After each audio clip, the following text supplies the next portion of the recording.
Saya Linsu Lasri, kelas 5F, Pendidikan Agama Islam, UIN Sultan Toha Saifuddin Jambi.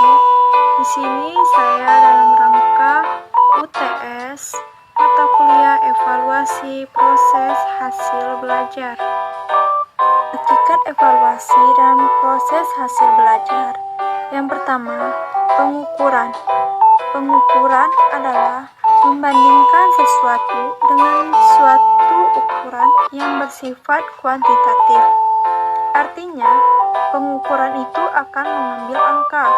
Yang kedua, penilaian. Penilaian adalah mengambil keputusan terhadap sesuatu yang telah diukur. Misalnya, baik, buruk, bagus, tidak. Intinya dengan menerjemahkan hasil daripada pengukuran. Dan evaluasi meliputi kegiatan mengukur dan menilai. Ibarat evaluasi itu adalah wadahnya, yang mana di dalam evaluasi itu ada pengukuran dan penilaian. Dan tujuan evaluasi yang pertama, menilai hasil belajar peserta didik. Yang kedua, mengetahui kemajuan dan hasil belajar dari peserta didik. Yang ketiga, mendiagnosis kesulitan belajar, atau kita akan tahu apa yang menjadi kendala peserta didik terhadap suatu pelajaran.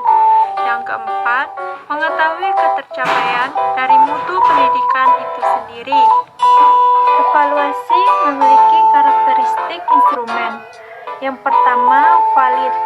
Suatu instrumen dapat dikatakan valid jika betul-betul mengukur apa yang hendak diukur secara tepat. Yang kedua, reliable atau handal jika ia mempunyai hasil yang konsisten. Dan pendekatan evaluasi ada dua. Yang pertama, pendekatan tradisional berorientasi pada praktik evaluasi yang telah berjalan selama ini di sekolah, yang ditujukan hanya kepada perkembangan aspek intelektual peserta didik. Yang kedua, pendekatan sistem, totalitas dari berbagai komponen yang saling berhubungan dan ketergantungan. Pendekatan ini memfokuskan kepada komponen evaluasi meliputi komponen kebutuhan, input, proses, dan produk. Ada 5 prinsip evaluasi. Yang pertama, prinsip objektivitas. Yang kedua, prinsip kooperatif. Yang ketiga, prinsip praktis. Yang keempat, prinsip kontinuitas. Yang kelima, prinsip komprehensif atau keseluruhan. Kita lanjut ke kriteria penilaian ranah dan bentuk hasil belajar. Kriteria penilaian yang pertama, kesesuaian dengan kompetensi dasar, hasil belajar, dan indikator. Yang kedua, kesesuaian dengan tujuan dan fungsi penilaian. Yang ketiga, kesesuaian dengan aspek-aspek yang dinilai. Yang keempat, kesesuaian dengan tingkat perkembangan peserta didik. Yang kelima, kesesuaian dengan jenis dan alat penilaian. Instrumen evaluasi hasil belajar. Instrumen dan lingkup evaluasi didefinisikan sebagai perangkat untuk mengukur hasil belajar siswa yang mencakup hasil belajar dalam ranah kognitif, afektif, dan fisikomotorik. Nah, jenis-jenis instrumen evaluasi terbagi menjadi dua, yaitu tes dan non-tes. Teknik tes dan non-tes sebagai alat penilaian. Tes dalam bentuk lisan, tertulis, dan tes tindakan. Tes pada umumnya digunakan untuk menilai dan mengukur hasil belajar, terutama hasil belajar kognitif berkenaan dengan penguasaan bahan pengajaran sesuai dengan tujuan pendidikan dan pengajaran. Bentuk-bentuk soal, yang pertama soal esai, yang kedua soal objektif.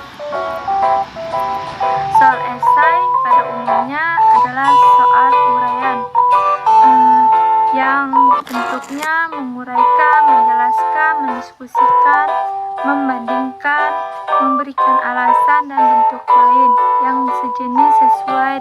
tuntutan pertanyaan dengan menggunakan kata-kata bahasa sendiri. Ragam soal esai, pertanyaannya bebas. Bentuk pertanyaan diarahkan pada pertanyaan bebas dan jawaban tidak dibatasi. Pertanyaan terbatas, pertanyaan pada hal-hal tertentu atau ada pembatasan tertentu. Dari segi ruang lingkupnya, sudut pandang jawabannya, dan indikatornya. Dan pertanyaan terstruktur merupakan bentuk antara soal-soal objektif dan esai. Soal dalam bentuk ini merupakan serangkaian jawaban singkat sekalipun bersifat terbuka dan bebas. Soal objektif tetap ini banyak digunakan dalam menilai hasil belajar di sekolah-sekolah, disebabkan karena luasnya bahan pelajaran yang dapat dicapai dalam tes dan mudahnya menilai jawaban.